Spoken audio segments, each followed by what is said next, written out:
सनातन धर्म को जिंदा रखने के लिए खाई हमने कसम। सनातन प्रजातंत्र दल के राष्ट्रीय अध्यक्ष अजय कुमार सरावनी आज गुरुकुल नारसन पहुंचे, जहां पर सनातन प्रजातंत्र के कार्यकर्ताओं के द्वारा राष्ट्रीय अध्यक्ष का फूल माला पहनाकर जोरदार स्वागत किया गया। वहीं उनके द्वारा बताया गया कि आज मेरा उत्तराखंड में पहला दौरा है और सनातन प्रजातंत्र दल सभी सनातनियों को एक साथ इकट्ठा करने के लिए हर संभव प्रयास कर रहा है। आज उत्तराखंड महिला मोर्चा की शिवानी सनातनी को प्रदेश अध्यक्ष महिला मोर्चा के पद पर नियुक्त किया गया। वहीं उत्तराखंड में चुनाव लड़ने के लिए उन्होंने बात कही। वहीं उन्होंने कहा कि पूरी मजबूती के साथ उत्तराखंड की विभिन्न सीटों पर चुनाव लड़ा जाएगा और उन्होंने कहा कि आज सभी राजनीतिक पार्टियां जाति और धर्म के आधार पर राजनीति करती हैं, लेकिन हमारा संगठन सनातन प्रजातंत्र दल जाति विशेष के आधार पर राजनीति नहीं करता है। सभी सनातनियों को एक साथ इकट्ठा करने के लिए हर संभव प्रयास।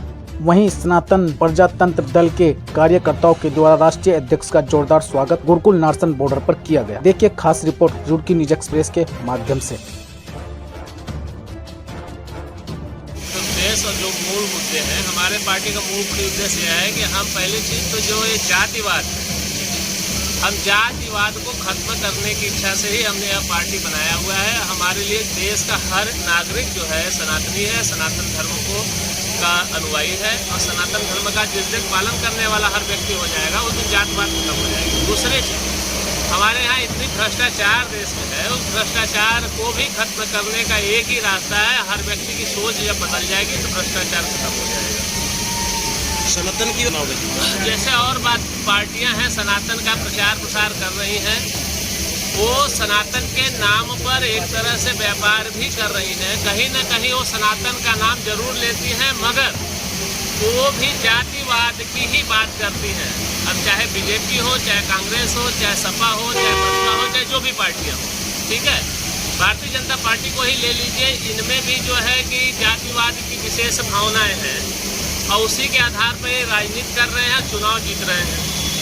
अभी जैसे इनकी जब सरकार 2014 में इन्होंने बनाया तो उसमें घोषणा की है कि हम जो है ब्राह्मणों को 10% आरक्षण दे देंगे। इस बेस में ब्राह्मणों का सपोर्ट पाए और इनकी सरकार बनी। 10% आरक्षण इन्होंने दिया, उसका लाभ किसी को नहीं मिला। लाभ तो किसी भी बिरादरी को जो आरक्षण दिया गया है, जिसको मिलना चाहिए उसको नहीं मिलता है। तो इसलिए मेरे पार्टी का मूल उद्देश्य है कि आरक्षण खत्म किया जाए और हर व्यक्ति को समान दृष्टि से देखा जाए और जाति विशेष न देखा जाए। जिस दिन जाति विशेष की भावना खत्म हो जाएगी उस समय हमारे देश का विकास दुगुना नहीं चौगुना हो जाएगा। जो पार्टी का मुख्य एजेंडा यह है कि मैं पहला चीज तो युवाओं को रोजगार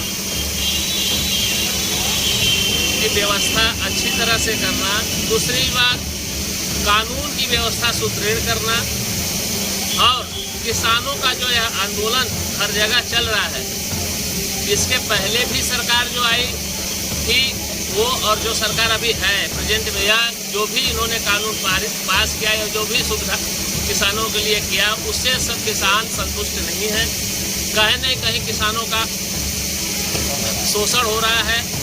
इसलिए हमारी पार्टी का सीधा सोच यह है कि किसानों को पूर्ण जो है, किसानों को जो उसका लाभ मिलना चाहिए। किसान इसलिए परेशान है क्योंकि अन्नदाता अगर नहीं है तो हम कहाँ जाएंगे।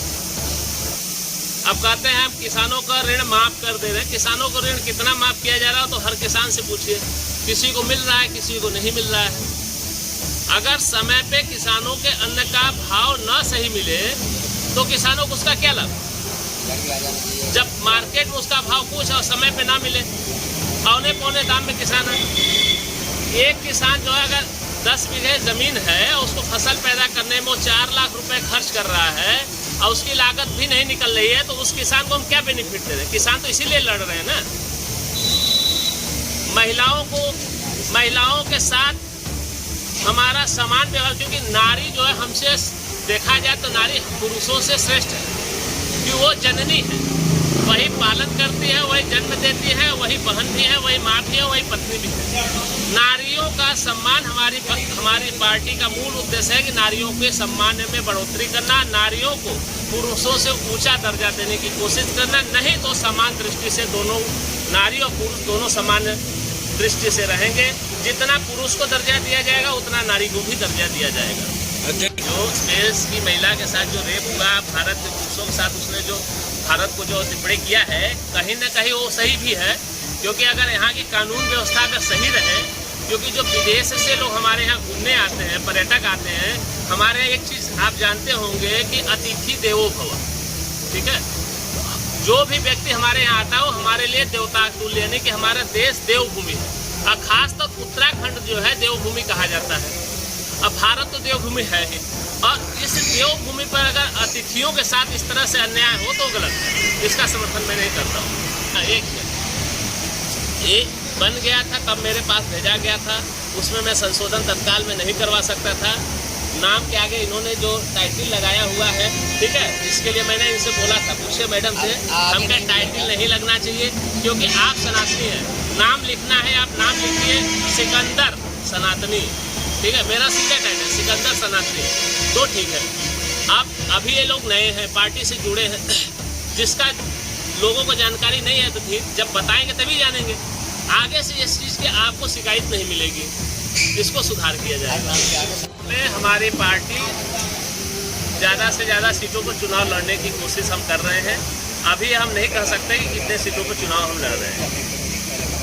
उत्तराखंड में हम जो आज आए हुए हैं, उत्तराखंड में आने का मेरा मूल उद्देश्य था पार्टी के विकास के लिए, और यहाँ पे जो हमारी मैडम जो महिला मंडल से जो इनको मैंने प्रदेश अध्यक्ष नियुक्त किया है, इनसे मुलाकात करना और पार्टी के विषय में लोगों को जानकारी देना और पार्टी का जो है संस्थापना यहाँ पे जो है स्थापना, क्योंकि ये सब धर्म को सनातनी बनाने के लिए बराबर मानते। बात नहीं है ये सिख है, ये जो है गुज्जर है या जाट है, ये सब छोड़कर सब सनातनी है। उसके लिए हमने ये पार्टी नहीं बनाई।